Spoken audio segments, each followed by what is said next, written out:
Ah, let's get started. Let's get in here. Let's do it. I'm excited. Hello, Take it everybody. away. It is officially 8 p.m. Eastern Standard, and I've only had 2 drinks. Let's make one more. Today we're doing the Mai Tai, which is so exciting. I think Phil and you and I had talking about this on Tuesday. You know, why didn't I choose the zombie, or how did I get to the Mai Tai? And it's the drink that it's so quintessentially tiki, and it transcends the tiki world. Because you can go to a steakhouse or a French restaurant, and they'll serve martinis and Manhattans, but there might also be a Mai Tai on that list. You're not going to find a penicillin or a painkiller, rather. You're not going to find a zombie. You're probably not going to find the 3 dots in a dash. You're going to find a Mai Tai, because everyone loves a Mai Tai. You want to pretend like you're at a Hawaiian luau for a night. We're going to go into the history about that drink specifically, but where we left off last class with the Planter's Punch, the proto-tiki world, you know, the Navy grogs, the worlds, the idea of mixing citrus and rum and spice and sugar is beginning to coalesce into a category of cocktails. But it's not going to be quite tiki until one particular person on the Mount Rushmore of tiki culture gets it all started. And his name was Ernest Raymond Beaumont Gant, aka Donn the Beachcomber. So this guy Donn, remember, we're talking about the 1920s, 1930s. During the Prohibition, the opinion of rum was still quite low, right? Okay, so we have the Cuba Libre and the daiquiri have been invented in Cuba, and people are loving it. They're really excited about it, and as they should be. But it hasn't really gotten out of Cuba or out of southern. It hasn't gotten out of out of Ernest Hemingway, essentially. That's as far American as it's gotten. And when the Prohibition was enacted in 1920, everything changed, because with the exception of maybe Scotch whiskey and Canadian whiskey, rum was the only other alcohol you could reliably source outside of a bathtub. Right? The rum runners were powerful friends to have in America during this time. But the most influential players in terms of mixing drinks, though those that came on the scene after Prohibition, they've been honing their skills elsewhere in the world. Because remember, like, bourbon's not being made anymore. All the distilleries are shut down. All the bars are shut down.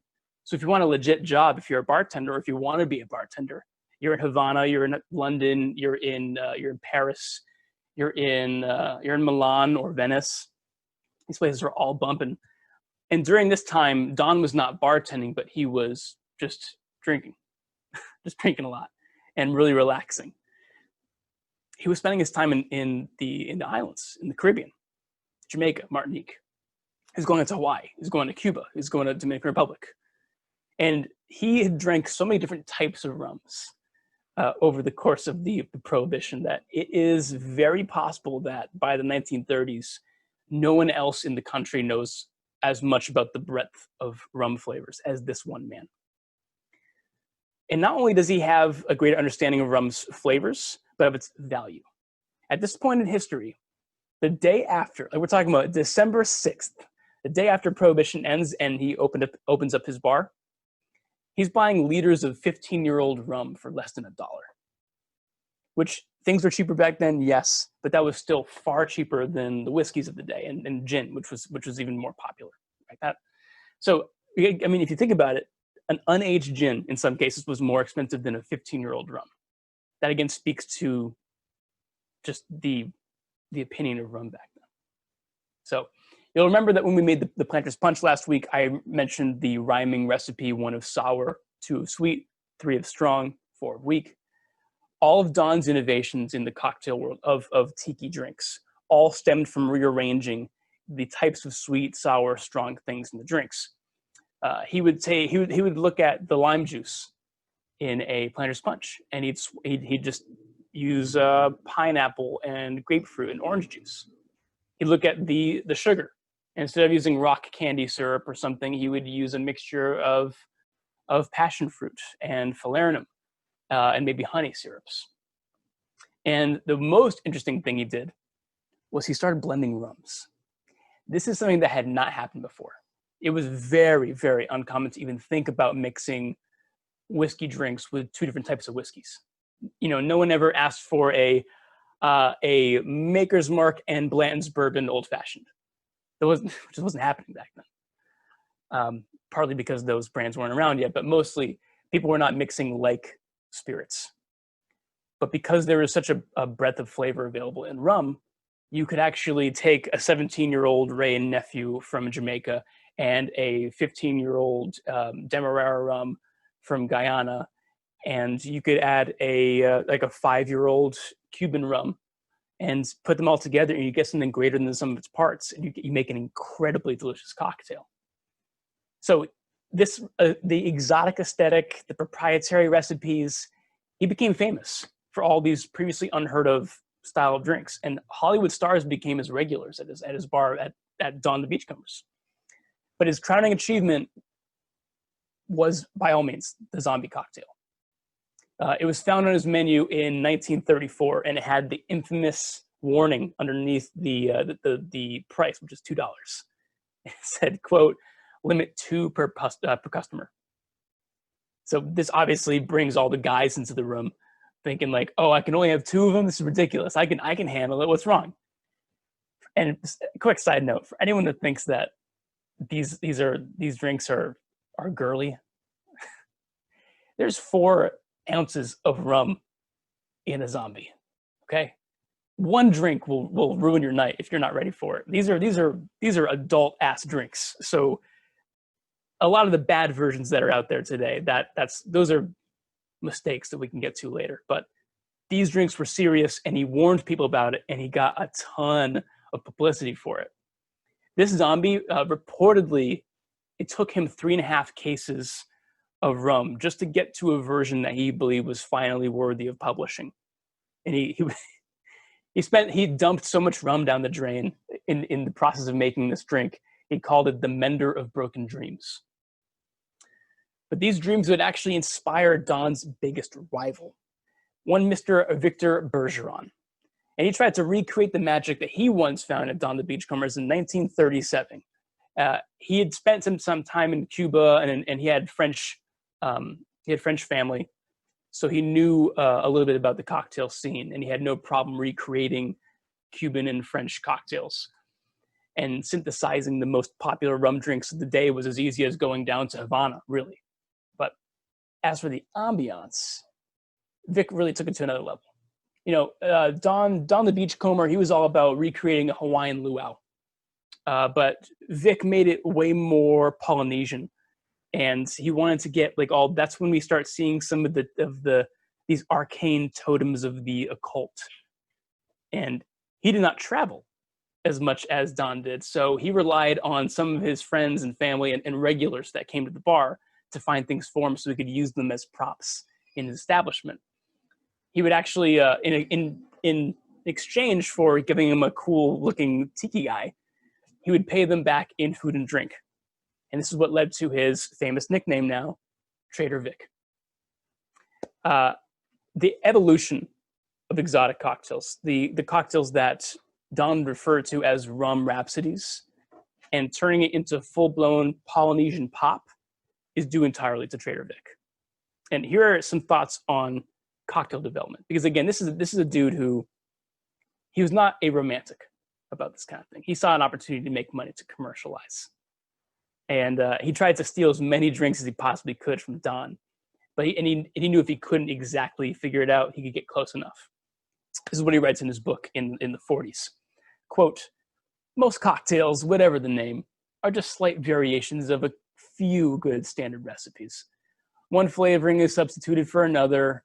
The proportions are changed. A dash of this or a drop or 2 of that is added, and the concoction is given another name. You know, many times the head bartender at one of the better joints will take a well-known cocktail recipe, add another exotic and pleasant ingredient, make a few extra passes at it, and then maybe name it after a visiting celebrity. There's much fanfare as the newly created drink is presented to the honored guest, who drinks it with gusto or ladylike appreciation, as the case may be. And chances are that that drink catches on and becomes a specialty of the house." End quote. With as many attempts as he made to copy Donn's drinks, Vic was adamant that he invented the Mai Tai. And Donn accused him of stealing his very, very similar drink, which he called the QB Cooler. In the revised 1972 edition of the Trader Vic Bartender's Guide, which if you can ever find one, you gotta get it. Please buy it immediately. The first chapter in this book is called Customers I Never Want to Deal With at My Bar Ever Again. And just throws shade at, 8 different persona non grata, and just total angry asshole guy who just reveling in taking it out on his customers. This is before the customer is always right motif really settled in. But here's what he says about his squabble with Donn, which, by the way, had already been settled out of court. Quote, "There's been a lot of conversation over the beginning of the Mai Tai, and I want to set the record straight. I originated the Mai Tai. Many others have claimed credit. Some claim is that it originated in Tahiti, and all of this has aggravated my ulcer completely. The drink was never introduced by me into Tahiti except informally through a few good friends, Eastham and Kerry Guild. Anyone who says I didn't create it is a dirty stinker." End quote. This is the 1970s. This is before they invented cursing, or at least perfected it. So Trader Vic, he might have been a conniving son of a bitch, but he was also innovative in his own right, not just aesthetically as well. He brought the addition of many new types of syrups and liqueurs that had previously not been seen in the Tiki world. So think one big thing that jumps off in my head is that he started using lemon juice in some of his cocktails. Donn abhorred lemon juice. He always thought that it took over a drink and that it didn't have enough sour potency when compared to lime juice. But Vic knew how to make it work. Remember, he also has French heritage, so he knows about Orgeat. Orgeat, an almond sort of milky syrup with spices added to it. Really lovely product. We're also using some in our Mai Tai. Started using banana, sweet vermouth, dry vermouth, creme de cacao, maraschino liqueur. He was even making tiki drinks with gins and brandies. And if that doesn't impress you, this dude, Trader Vic, also invented the crab rangoon. He was known all over for when he opened his first place in Oakland, California. I think a food critic wrote in the paper that Trader Vic's is the best restaurant in San Francisco, even though it wasn't in San Francisco. It spoke to his reach in the Bay Area at large, and he ended up opening a few places elsewhere, including San Francisco, also Seattle. By the 60s, he had 25 open, and by the 70s, there were about 75 Trader Vic's internationally. So this was at its peak, just absolutely insane how much an effect he had on the scene. And it wasn't just because of the drinks, it was because of his updated versions of Cantonese cuisine. He's also the reason why every little mom and pop Cantonese place in the 60s started making really bad knockoff tiki drinks because they thought it was an easy way to just make some extra money by sort of hanging on the coattails of the tiki movement that had started 20 years prior. So if Donn had legitimized rum cocktails and Vic commercialized them, then Stephen Crane gave it a Hollywood budget. Steve Crane is the third guy on the Mount Rushmore of tiki. He was an Indiana-born playboy who was famous for being seen with silver screen starlets like Lana Turner, Ava Gardner, Rita Hayworth. Basically, if there was a poster of her in the Shawshank Redemption movie, he had dated or married her at some point. So, he also founded the bona fide Tiki Institution, which is no longer with us, but was absolutely insane when it was, called the Luau.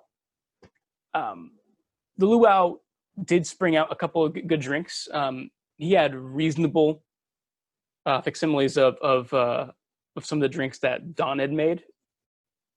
Reportedly from bartenders that used to work for Donn, they would give him recipes so that he could sort of make them about the same way. So the quality of the cocktails was great. He also started really inventing large format drinks. So the Scorpion is that's the luau. Ditto with the Jet Pilot, another classic tiki drink. But the difference is in the aesthetics. You know, Trader Vic traded for all the exotic props in his bars. Steve Crane hired a crew of Hollywood set designers. There were waterfalls, actual waterfalls inside, bamboo torches. There were live macaws and alligators inside the restaurant. And if you go into the men's room, the urinals were shaped like man-eating clams. You get the idea. Please look up the luau and just, I mean, on Google Images and just see what that place looked like. It was an absolute insane place. Yeah, Phil, exactly. It was an ex macaw, I'm sure. So just imagine like the scale of this. You know, he really made tiki immersive. He made it absolutely unreal. He also made sure there was a constant stream of high-end escorts that were there to keep the men looking around. Again, not necessarily a nice dude, but he knew that women were crucial to making a restaurant like this successful. And he got Humphrey Bogart to show up there every week for a drink. So I guess you could say it was successful. It is an absolute the place to be. So we're in the mid 50s. We're talking about 52 through 58. Polynesian pop is in full swing. And just as all the Cantonese restaurants, the mom and pops are starting to take over tiki, this is when like all the original tiki spots are starting to shutter. Unfortunately, they overstay their welcome, tiki drinks. Tiki cocktails did. In the 60s, when you start having huge cultural shifts, when the boomer generation, who is a bit more enlightened as to what passes for exotic, they find tiki to be tacky and inauthentic at best. Because this is the first group of Americans that can really travel. They can actually afford to travel around the world and see these places. So they see the beginnings of cultural appropriation as being kind of lame. Maybe not insensitive yet, but they move on. They want something. And by the way, they're not even drinking rum anymore. They're drinking vodka, right? This is Smirnoff's Day in the Sun.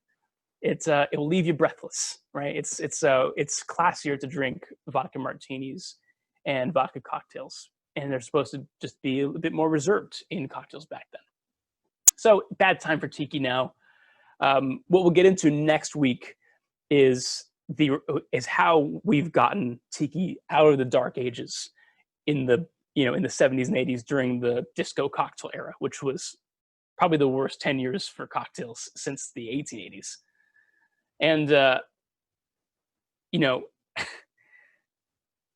it's really down to one person. It seems very, very simplistic, and so often history is simplified, and it's a story of a bunch of men, and a lot of powerful men, and not talking about the women. Unfortunately, in the beginning of the tiki world, this is also a very sexist world, and not a lot of women are given a chance to work in tiki bars. And in fact, Victor Bergeron, Trader Vic, had a strict rule of no women behind the bar because he thought it was uncouth or stupid. I don't know what word he would have used. Probably something much more lame. But Jeff Berry, or also known as the Beach Bum Berry, is the guy who has done all the investigative digging, who has done the archaeology of digging up these recipes. Because the fact is, in 1940s and 50s, when you're opening up a tiki bar like this, it's your livelihood, these recipes. If these recipes get out there, your competitive advantage is gone. It's toast. That's why there were court cases settled over the Mai Tai and who got to release a Mai Tai mix for commercial success. So in the 50s even, we think about like ready-to-drink cocktails and canned cocktails and batch stuff and mixers in the grocery store as a very new thing. But it was happening in the 50s. I mean, you could buy a bottled zombie in 1949. And we're not talking about like little powdered sugar packets that our grandparents used to make really crappy whiskey sours with. We're talking about real stuff here. So you had to hide your recipes. And Jeff Berry is the one person who went back in time to try and find out what these recipes were. He finally found, after years of thinking that the zombie was a shitty cocktail, because remember, I mean, he was writing books about Tiki over the 80s and 90s, and he rarely even included a zombie recipe, or if he did, he would say it was the least objectionable version of a zombie. And they were putting weird stuff in there, like apple brandy and apricot brandy and guava nectar and all this stuff that's actually not in a zombie at all, or never was. And he goes back and he finally finds the Holy Grail. He finds a booklet, a Bible, a cocktail booklet that bartenders working at Donn the Beachcomber had to keep in their front pocket to refer to for cocktails, and to make sure that no one could steal them off them. They wouldn't, if you leave them on a bar top and you turn around, there it goes. But you would think that as soon as you get it, you got all the secrets. But if you look at the zombie cocktail recipe, it told you X amount of rum over here, 3 ounces of rum this, 2 ounces of this. And then it would say 3/4 of an ounce of Donn's Mix number 2. And then 4 dashes of Donn's Spices number 4. And it would spell things backwards, like falernum would be melferlet. You'd have analogies, anagrams rather, in there. So, I mean, we look at like Leonardo da Vinci writing his secret journals in mirrored writing as being like a tricky way to hide his secrets from folks.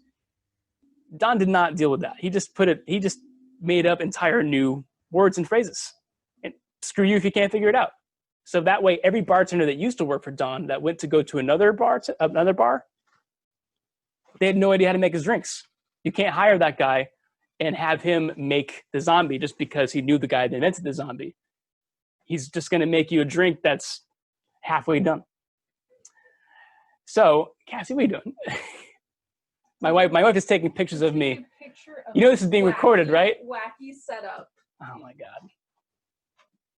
My wife apologizes. I'm so sorry.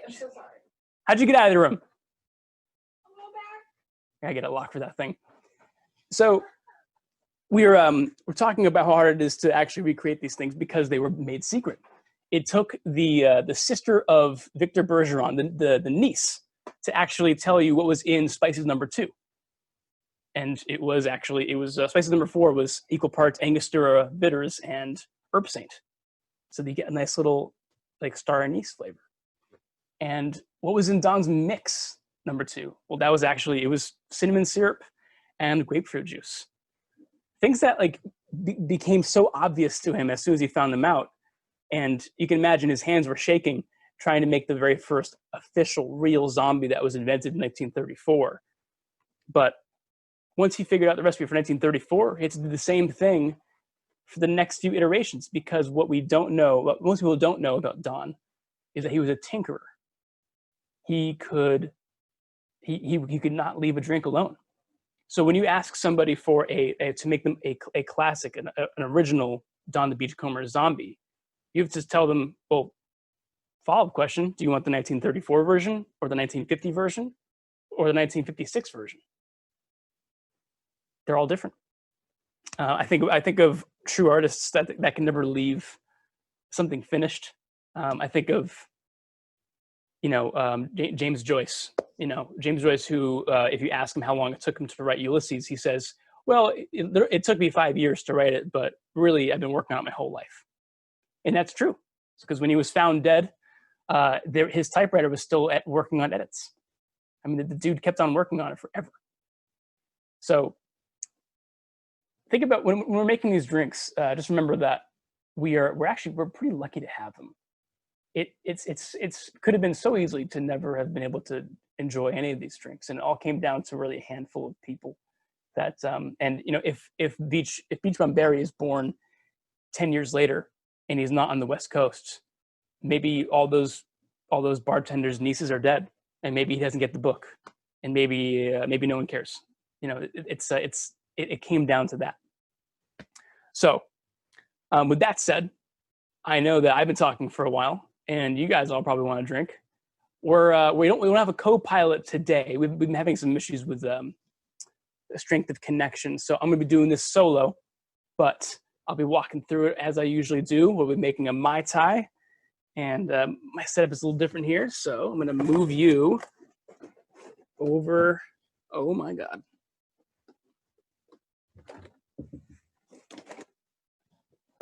Over here.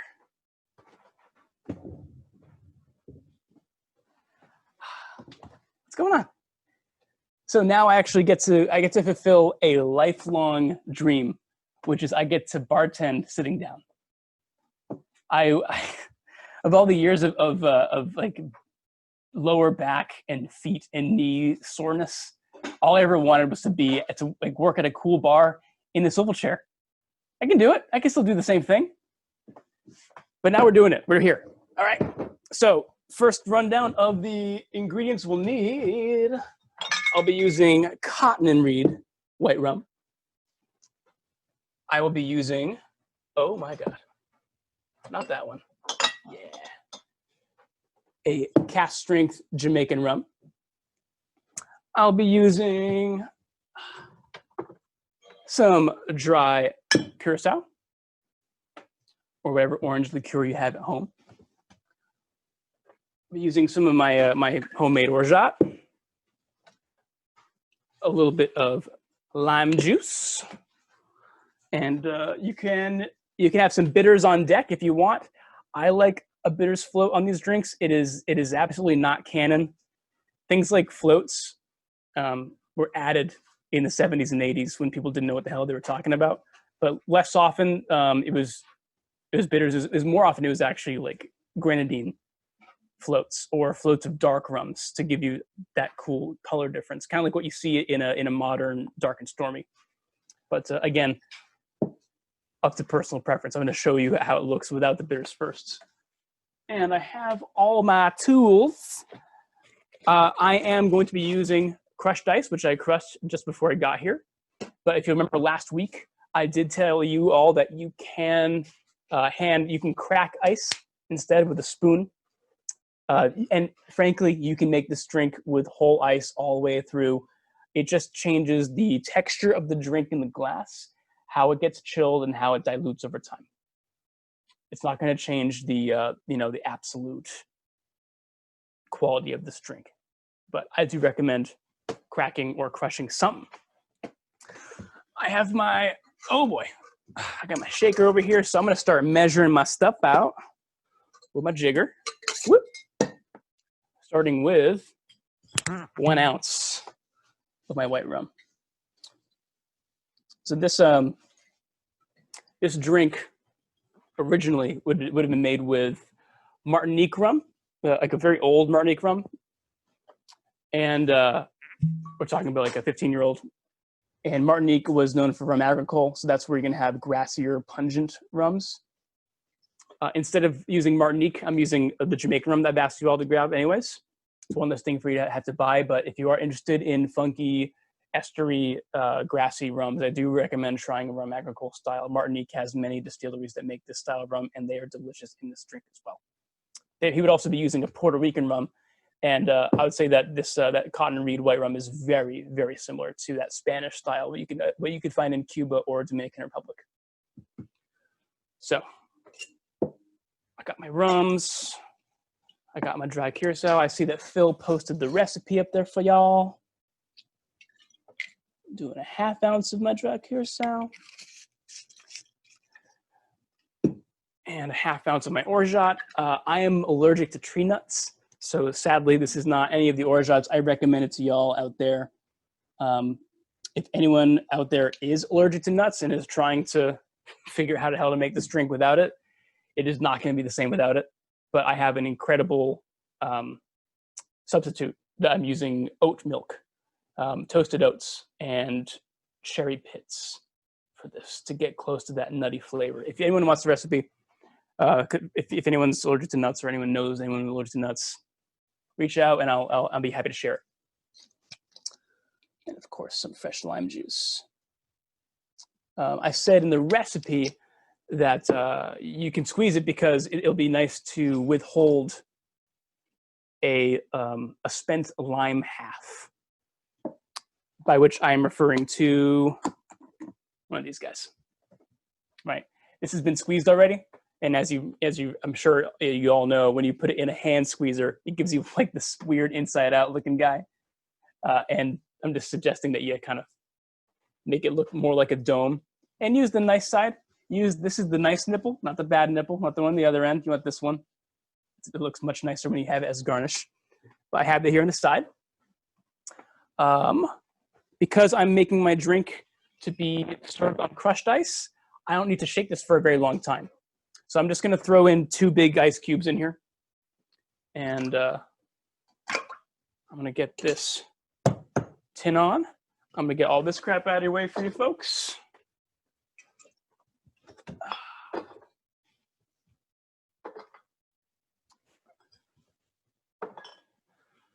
Okay.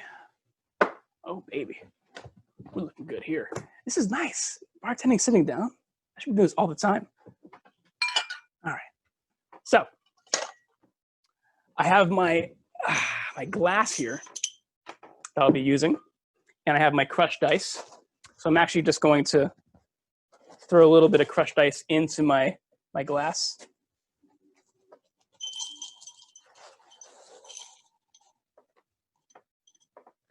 Just a little bit for now, and then I can always add more if I need to. Give this a little bit of shake.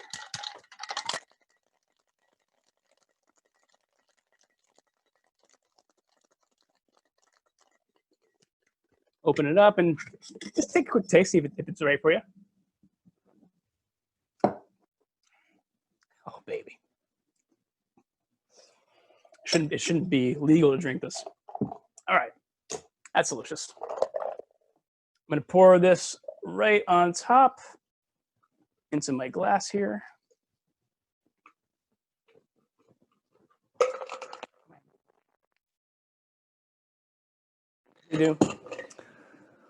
I have my little spoon I put in there. I have some fresh mint. You do not have to use fresh mint, but I really enjoy the aroma that it lends a drink. A couple of sprigs from the garden. Little slap to wake it up. And you always want to put the mint really close to the straw so that whenever you go in for a sip, you get that really nice aroma. And finally, our spent lime right on top. And that, my friends,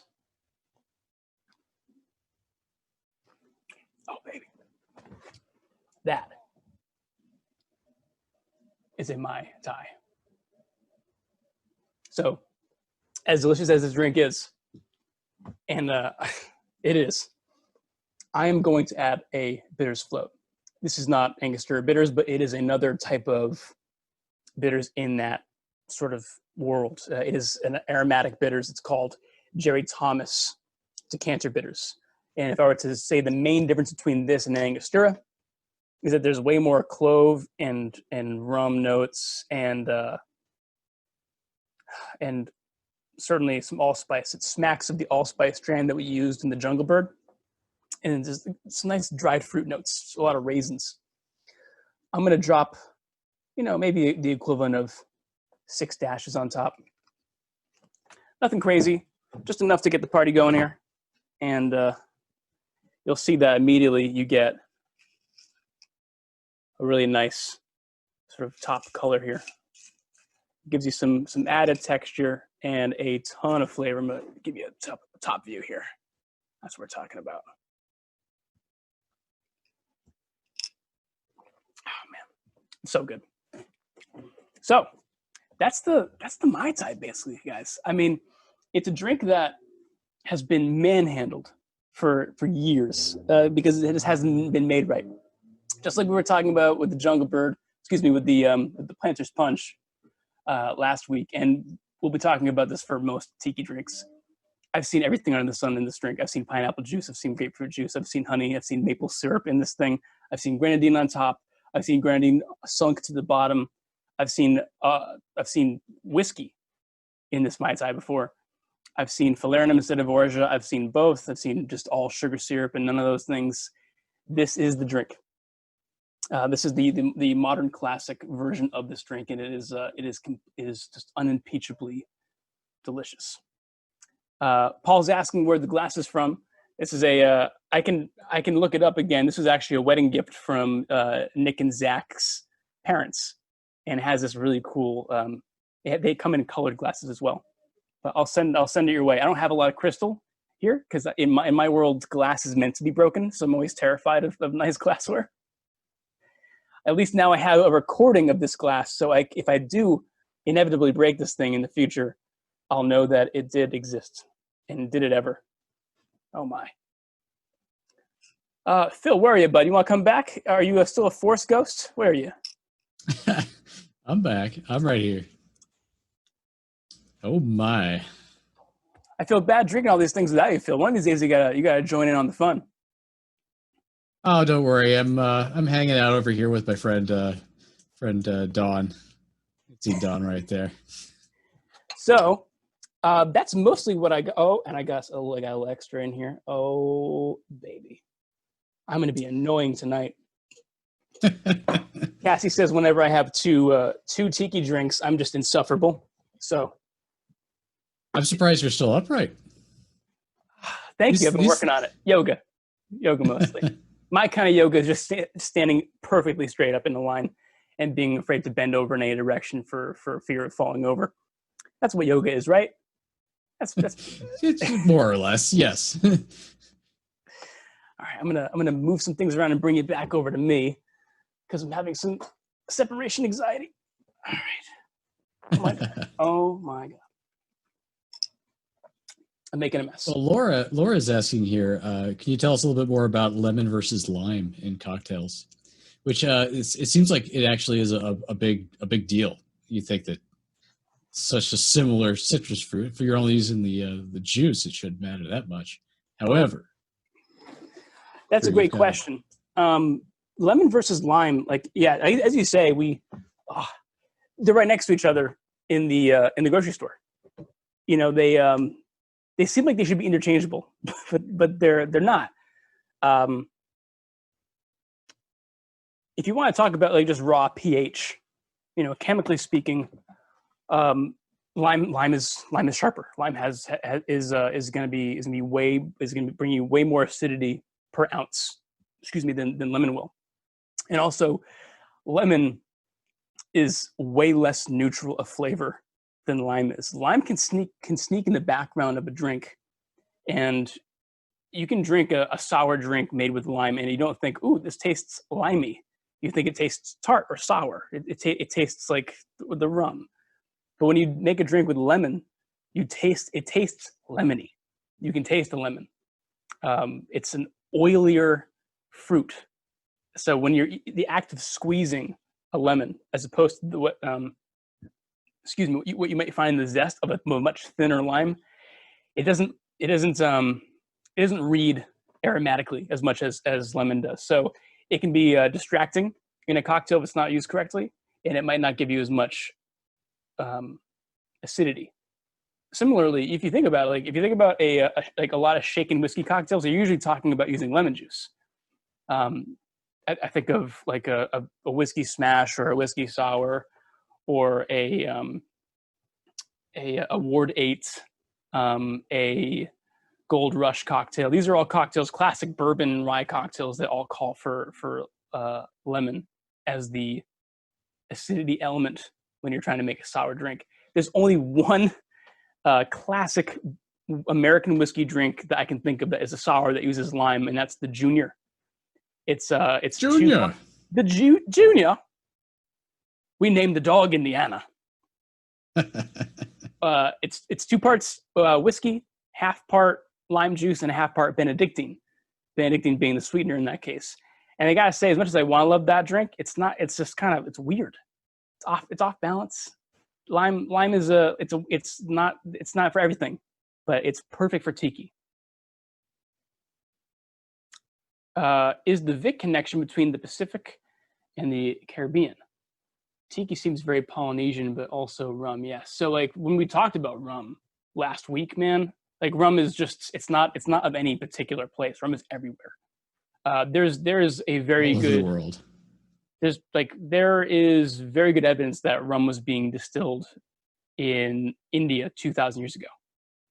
It is native to very few places on Earth outside of Polynesia and Oceania. That whole section. That's basically where it all is. If it's anywhere else, it was brought there.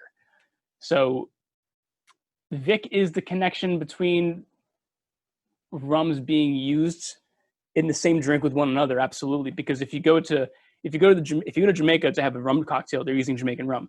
If you go to Guyana to have a rum cocktail, it's going to be used Guyanese rum. If you go to the UK, it's British Navy rum, which is probably Jamaican rum. Same thing in Cuba. There's no bartender in Havana not using Havana Club. That actually is still pretty much the case today, as you might imagine. They're also still driving the same cars they were back when they first invented the daiquiri. So I would say Vic was certainly one of the first guys, but Donn was there first. Donn was really the person who showed people that rum is something to be respected, and regardless of where it came from. Let's see. Another question from Kelly was: does Orgeat syrup, sorry, slipping on my French. Does Orgeat syrup get stored in the fridge? Yes, all syrups do. Any syrup you got, anything with sugar and water, put it in there. It'll last minimum 2 weeks. If you bought something from the store like Small Hand Foods, or just if you bought like a bottle, it usually has stabilizers in there such that it will last for a few months once opened. But always refrigerate it, and always put it back in the fridge when you're done. And I just do the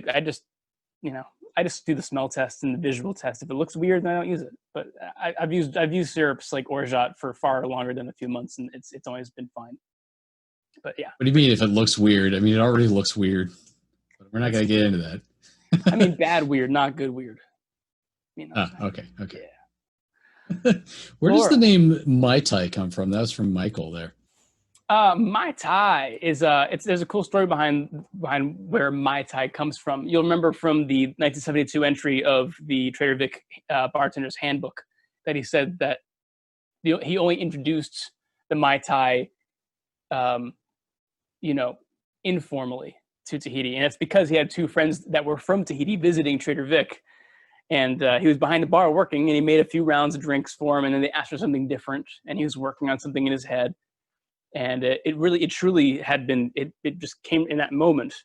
And when Carrie Guild, one of these guests from Tahiti, took the first sip, she said, quote, "Mai Tai ro ai," which translates from Tahitian into "out of this world," or the best. If you look at modern Samoan language, Mai Tai or Mai Tai, they all generally mean very good. So it's a drink that literally means very good. It has nothing, and that's really where it comes from. So yeah, that happened in 1944. Yeah, good question. What else uses? Yeah, Laura was we'll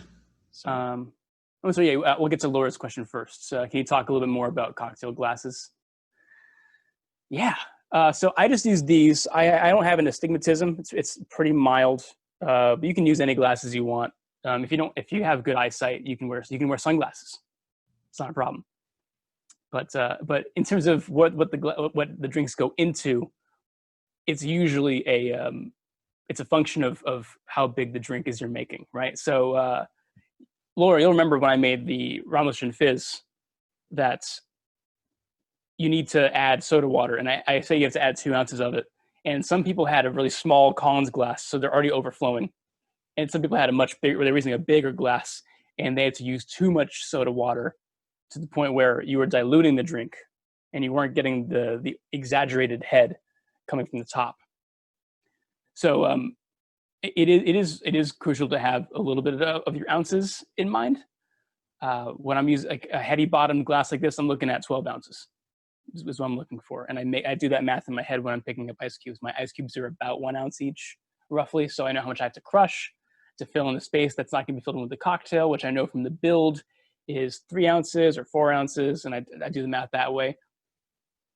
When you get to make drinks as often as I do, you tend to you get a feeling for how much you need. You can always add more ice. So it's better to have a larger vessel than too small of one.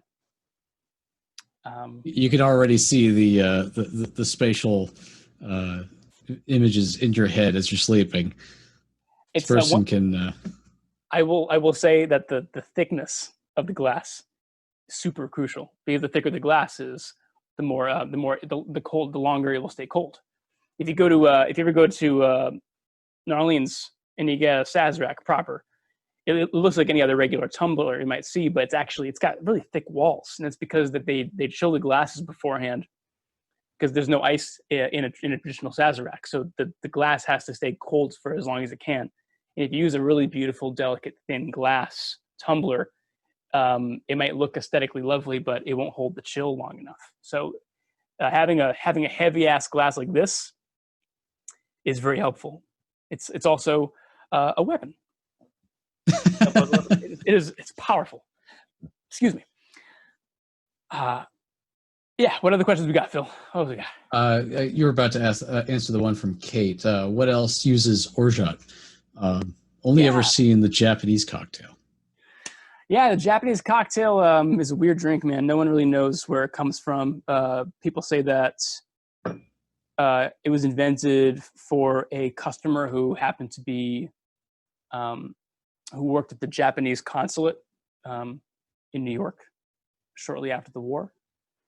And there's nothing Japanese about orgeat. Orgeat, if anything, it's French in name, but orgeat, I mean, it actually, etymologically speaking, it's derived from the word barley. So it was very common in Greece. You could say that it was old Roman style. People making almond type syrups goes back a long time. So it's not Japanese at all, but it's a classic drink made using cognac and orgeat, usually 2-to-1. And it's a super sweet, thick drink.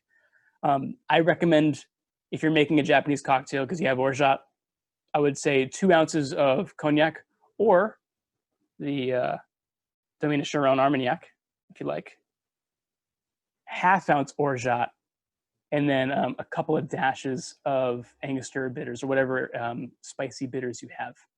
And that will balance out the sweetness way more. And even though it's a drink that should be stirred because there's no dairy in it, quote unquote, it's actually recommended that you shake it. And I recommend it too. I think it's actually a rare occasion when it's good to shake a drink without citrus or dairy. Because you have kind of, like, orgeat's kind of milky in that way, perhaps, but it emulsifies way better. But to answer your question again, what else can you use orgeat for? Outside of a really weird drink that no one makes, is on Army Navy. The Army Navy is it's just gin. It's a gin sour. It's 2 parts gin, 1/2 part orgeat, 1/2 part lemon juice. Super light, refreshing. People love putting orgeat as a sweetener in lemonade. If you go to Marseille in the south of France and you order Ricard or Pernod or any sort of licoricey thing, they will order you a Marseille milk, which is a Collins glass filled with ice and cold water and Pernod, and it luges, so it looks like milk. That's why they call it Marseille milk. But it's also not uncommon to ask for it with a dash of orgeat. And orgeat kind of adds this milky aromatic quality to it. It's a really nice thing to have. But again, that's not everyone is into Pernod, and you can use it with absinthe. Like, don't freak out if it starts to clump or separate in a weird, unpleasing way. It still tastes great. You just got to keep on mixing it. There's a lot of weird stuff in there. And then the last thing is we'll be using orgeat in the last class of this month. We'll be using it in the Trinidad sour, which you'll find the recipe on our website. But that's a fun one as well, which uses a full ounce of Angostura bitters. That's a modern, like a super future tiki cocktail that we're all gonna have a great time with. I'll keep on answering questions. Before I forget, I just want to thank everybody for coming. I know that there's some hangers on that don't want to miss any of the cool stuff, but I just want to say thank you so much for coming to this class. And if you didn't get to see this beautiful video, I'm sure my wife has plenty of pictures of me when she was being a creep earlier and taking videos of me while I was doing this. Please take pictures of your cocktails. We took them, send them our way. We love like having your content. Boop. Whoever sends us the coolest pictures, the sexiest pictures, Cotton and Reed is going to send you a delicious looking T-shirt. And as always, spread the word for all your friends and family, folks that you think will like these kind of cocktail classes, equal parts history and booze. It's how we grow. We like going word of mouth. Please spread the word, and we'd love to have more of you and all these amazing people showing up to us. So yeah, that said, I'm happy to answer some more questions before we wrap up. I still have to drink this whole Mai Tai, so don't mind me at all. Oh, you gotta get drinking there. You got like another 3.5 ounces of liquor to sip. Tough job. Well, this one's from Jim. Besides increasing the alcohol content, what's the purpose of using overproof rum? I guess this also ties into why Jamaican rum, of all the overproofs out there. Yeah, that's like a super, super insightful question, because we Americans, I'll speak for us. I mean, my first interaction with rum was Bacardi 151. And not that I drank it, I saw someone drink it because I asked, why is it called 151? That seems like a weird brand name for rum. And it said, oh no, Bacardi is the brand name. 151 is the proof. And I said, go on. And I didn't know what proof meant. And again, I did not find out because I saw what was happening to all my friends who were losing their damn minds and their lunches after shooting this stuff like it was like a goddamn seltzer water, man. It was a nightmare to watch. We just think of overproof rum as being this thing that you light on fire in sexy cocktails or in silly shots that are named sexy things. And it's a nightmare. Like there's no art to overproof rum, at least in the early history of a rum drinker in this country. But in other countries, it was really important to get as much flavor possible into every bottle because it showed you that it was great value because you could make the bottle last longer if it's higher proof because people are mixing it. They're not doing shots of like assholes. It's also it's great for balancing cocktails because if you're balancing a cocktail with an overproof rum, it means you get as much rum flavor without taking over too much volume in the drink, right? So if I could use a Navy strength gin in a 50-50 martini, and I can make a martini that's equal parts vermouth and gin and still get a ton of gin flavor without using as much gin, and I get the balance that I want. The same thing can be said for tiki drinks. When you have sometimes 8 different goddamn ingredients going into the shaker, you need to make sure that your rums are deliberate and concise in their flavor. And overproof rums do that, certainly. And I guess just aesthetically and honestly, for the sake of transparency, it's nice to know that your rum is untouched by water such that you can water it down to your own personal specifications, right? Yes, it's fun to light things on fire with it, but it just gives you a burst of flavor. So I can make this same Mai Tai that I made with 1.5 ounces of Cotton and Reed and 1/2 ounce of Jamaican overproof rum because it carries that much weight. I go heavier on the Jamaican rum in this drink because I like a little bit of funk. And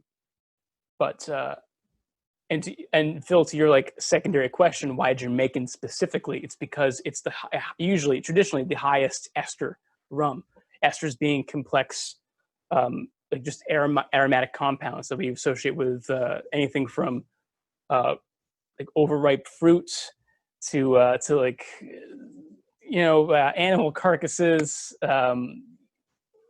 like tar, leather, tobacco, dry leaves, just sometimes banana, sometimes it's just a variety of weird things. Horsehair. Yeah, there's a weird barnyard aesthetic to the to Jamaican rums, and that funkiness really plays out in a cocktail in a way that few other rums can. It comes down to esters. That's what's it's a fun thing to have more of. And then just because it's connected, I'll ask, B&G's asking, how it aged rum. The reason why I like the white rum in this is because it is a creamy, delicious story in a bottle. I absolutely love this rum. and it tempers the funkiness of the Jamaican rum. Again, 2 ounces of Jamaican rum in this drink alone does not make a balanced drink. It'll be a nightmare. It'll just be it'll shout instead of whisper, and that, I like listening to a conversation, not having to endure it. So wait till I have a few drinks. Oh my God, Phil! How'd you get in here, Phil? Give me your keys. Give me your keys. Yeah, that's right. You're in a void. You don't even exist. You're a figment of our imagination. I forget where I put them down. Yeah, that's what I thought. So aged rum gives you it takes off a little bit of the edge of the pure distillate by kind of you get more sweetness, of course. When I think of aged, if I'm thinking about charred oak. I'm talking about wood that's been toasted, where you have caramelized sugars. You have activated, all of the hemicellulose and the cellulose. You've broken it down such that you have sugars that can really change the flavor of your rum. But if you're also activating the lignin over time. So if you go too old, if you're talking about no longer a 5-year-old toasty, like caramel flavored rum, if you have a 25-year-old rum, now we're talking about like leather and tobacco and like tannic, like really bitter almost. The wood can overpower a rum, just like you can oversteep your tea mistakenly. Same idea. But aged rum in a cocktail, it has rounder edges. So if you have a drink that has a lot of pointy edges, if you have pineapple, and if you have a lime juice, and if you have allspice dram, all these sharp, really high level, extraordinarily powerful, potent flavors, having an aged rum comes in and softens things up. Whereas if you have like softer, rounder things like orgeat and orange liqueur and honey, what you need is a unaged rum or a lighter rum to cut through all that, and that's where a white rum does really, really well. So you can see why I like using both when I'm making my own rum blend, and I encourage you to do the same at home, to start mixing with different combinations of rum. You can make, there are infinite permutations of this drink you can make at home now that you have more than one rum. Or like if you have 4 rums at home, I mean, you got 20 different versions of this drink you can make now. So play around with it. Oh yeah, especially when you get into like the other kinds of, the special treatments that can be done to rum. Totally. Next week we're doing the Navy strength, right? And like that is that one? We're doing the white rum or the mellow, but I'm going to use the Navy strength. If you can find it, it's hard to find. But yeah, it is. But if you could find it, it is so much fun to play with, because there are not too many sherried rums out there. It's like, think of it like a Scotch. It's got the fruit in it, but it's also dry and robust. So when you mix with it, it really punches out and punches up, and it holds against a lot of those really strong flavors, while also having a uniqueness. I'm with you 100%. I completely agree with you. I think the more we drink booze, the more we like our very, very strong flavors. Extremes, yes. Specificity is really important in a whiskey or in a rum, in any sipping spirit. But I also want it to be. It's hard to stand out when you've had as many rums as I've had. You go back to the loudest voices. It's just like watching the news. You only hear the loudest voices. It's not necessarily balanced information. So you have these extremes in your mind, in your memory. I think the same way of cocktails and spirits. So it's about figuring out when to use a quiet voice and when to use a loud one.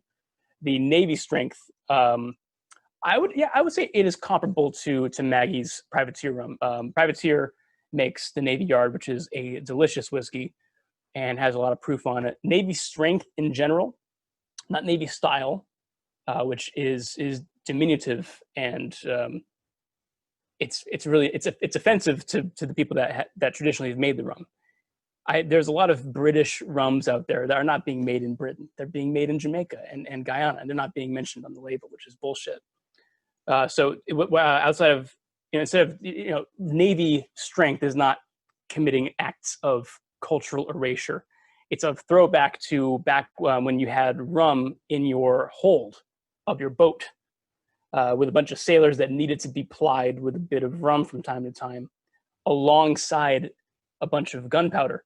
So you'll also refer to this as gunpowder proof, because they found out that if you made sure that the strength of the rum in the casks were 57% alcohol, if they were to break and wet the gunpowder, it would still light. So that's why it was the strength that was very common to find in the hull of the ship. If things were to break, at least they could still shoot off the cannons because the rum was so goddamn strong. That's why we have Navy strength rum. So yeah, I would say if you like the Navy Yard from Maggie, Deps, absolutely try this. I think you'll really love it. And this particular one is aged in sherry casks. So if you do like that dried fruit, that date fig raisin kind of thing going on, it's very nice. It's 9:00. We have time for maybe one more question, Phil, unless you see anything else out there. There were a couple of questions. One was from Laura. Tell us more about the difference of the ice that you're using for these drinks, crushed versus cubed. Yes. Why crushed for this? That's a good one. Yeah, we'll make this the last question just so folks can get back to their lives of drinking more rum. Ice is a tricky thing, right? So I have this drink which is still ice cold, and obviously there's a lot of condensation on it because I turned the AC off here so you can all hear me. But it is still super cold, and it's not too diluted.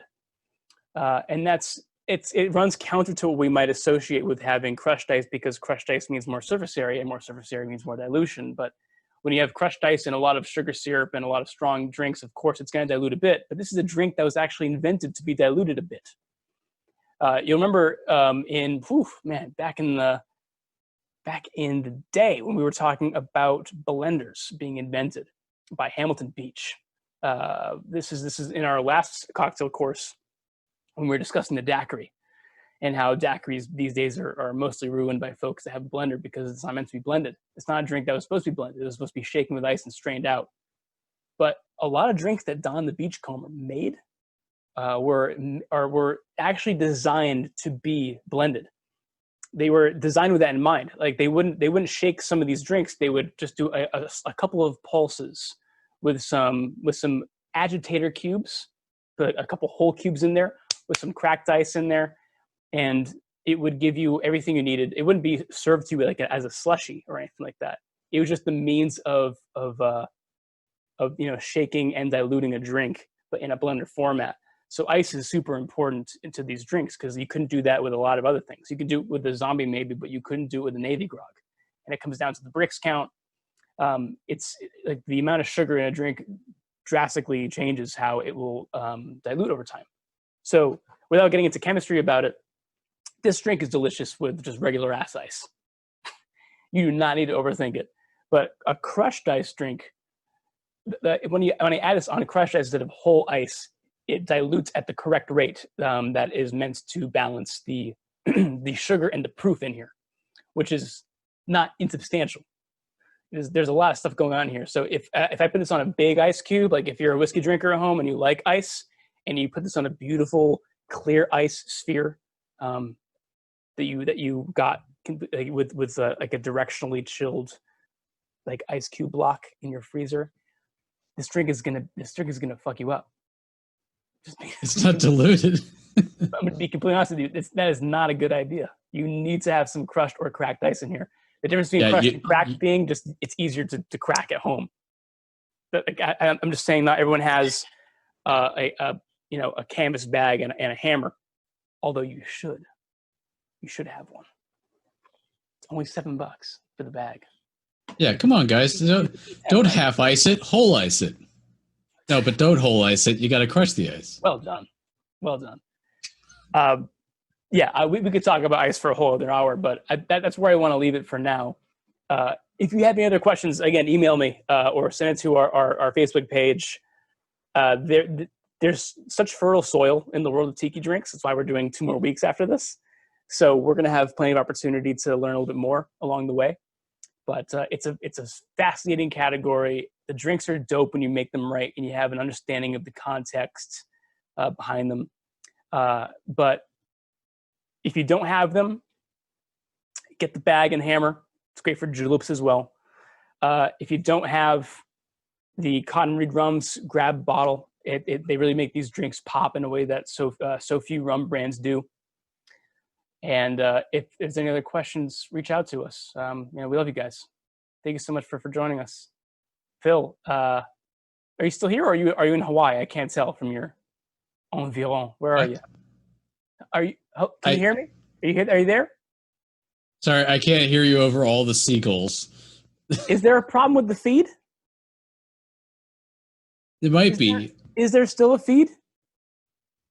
There is, but I'm going to put it in a bottle and can you toss it in the ocean. Is there a way that you can cut the feed? Is that possible? I don't know. Do you're the IT guy? Can you cut? Can you cut? I'm going to have to talk to the engineers, see what they can whip up. I'm sure somebody down there is still awake. We don't feed them for days, so they're hungry. Can I talk to you? We'll give them something to work on. Can you come here? It's just you and me here. Cut the feed. What are you doing? We gotta go. I got things to do. Oh, that. Okay. Well, I suppose we'll see what I can do. I'm sure I could do something. I got kids, man. I don't have kids. I got 5 kids to feed. Yeah, you crazy right now? I'm trying to drink my whole drink here. I got a phone call, a very important phone call to get to. Cut the feed, Phil. Phil. Oh, okay. Phil. Okay. Phil. Okay. No, I'll do it. I'll do it. Cut the feed.